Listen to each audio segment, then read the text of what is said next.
Hi everybody, welcome to another Fast Foundation Friday, and today I am going to talk about whether it's possible to reduce the width or the size of your hips. I've received this question probably half a dozen times over the course of the last few years. People who started wearing corsets but then they decided that they didn't like the way that the corset makes their hips look quite large or quite wide.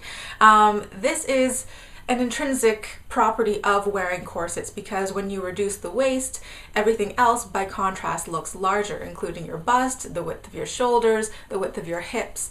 But some people, they don't like the way this looks, so they ask, is it possible to actually use a corset to make your hips smaller over time? Now, I have never seen a corset per se that has ever specifically achieved this goal. I have seen some more modern hip belts, compression girdles and things that are specifically geared towards people who had recently given birth so that they can shrink their hips down after pregnancy. And the marketing towards women who had recently given birth, this is really important because the hip bones that you see are actually the outermost crests of your pelvis. And during puberty, the bones of your pelvis pretty much fuse together. Now, when you are pregnant, especially in the last term of your pregnancy, your body creates the hormone relaxin, and like its name, it helps your ligaments and your joints to relax, and it helps those ligaments to widen, mostly in your pelvis so that during delivery the baby can pass through.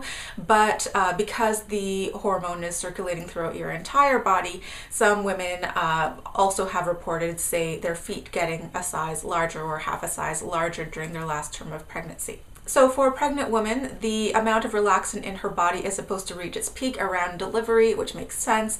And then over the course of the next few weeks after giving birth, that amount is supposed to taper down. And so it's within those first few weeks that these hip belt or compression belt companies will target those women so that they can take advantage of the relaxin in their system. Because the relaxin had helped their ligaments to loosen up in the first place, the relaxin can also help the pelvis to shrink back together with mild compression over the hips. But for people with nulliparous hips, basically people who had never given birth before, and even with women who had given birth, but it was, say, over half a year ago or more, I don't know how effective compressing your pelvis could be because that hormone is not as high in your body. I know for me personally, even when I'm wearing a conventional corset that is designed specifically to only reduce the waist, I have to be very careful about the way that the hip spring is shaped because genetically I don't put very much weight onto my pelvic area or my hips.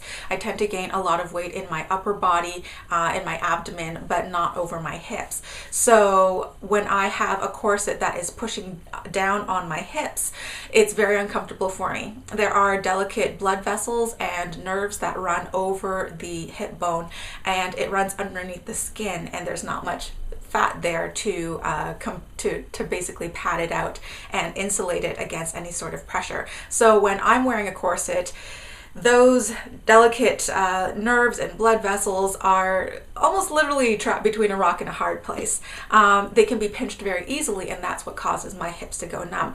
Other people don't experience this same problem, but it's something that I am more aware of. But if you do experience any numbness or tingling or pain in your hips, that is a sign that your corset is not fitting properly, and it is not good to compress that pelvic region because apart from the immediate or acute discomfort that you're experiencing, you can actually cause some bruising in your hip area.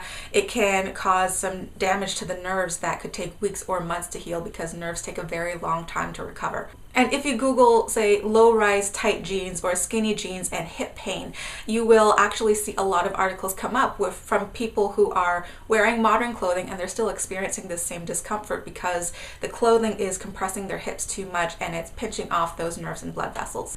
The reason why a well-fitting conventional corset doesn't cause numbness or tingling in your hips or your legs or anything is mostly due to the fact that you're not pinching those vessels between two rigid spots.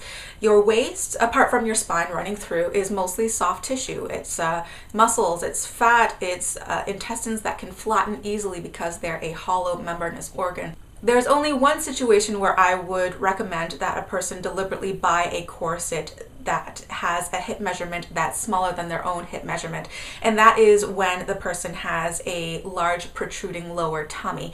Because if you are taking your high hip measurement and your tummy is in the way, your hip measurement is actually registering artificially larger than it should be. So if you are wearing a corset that gives you proper abdominal compression, then it's going to pull in and pull up that lower tummy, and then that's going to make your hip measurement actually measure smaller.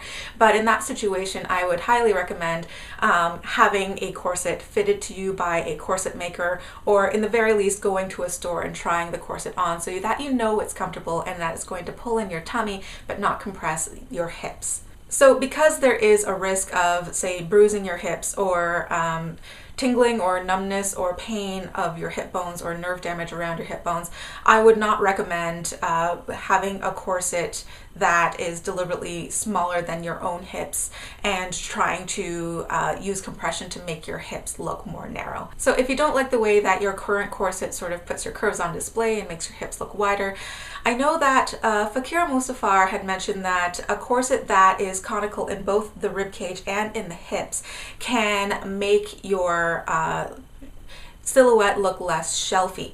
But to do this more comfortably and to not pinch off your iliac crest, the line of your waist has to actually be raised a few inches so that the most compression is not underneath your rib cage and above your hips, but is actually sitting on your lower ribs. So it's actually training your lower ribs.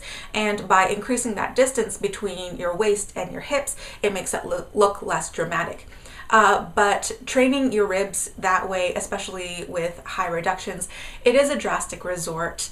Not everybody can actually train their ribs so well. It depends on the length of your torso, it depends on the rigidity of your rib cage, your tolerance, and your dedication. It can take years to achieve this, so it's not something that I would recommend for everybody. There are a couple of other solutions. The easiest one would be to just buy a larger corset that's less curvy. You would not have such a small waist, but at least your hips would not look so large in contrast.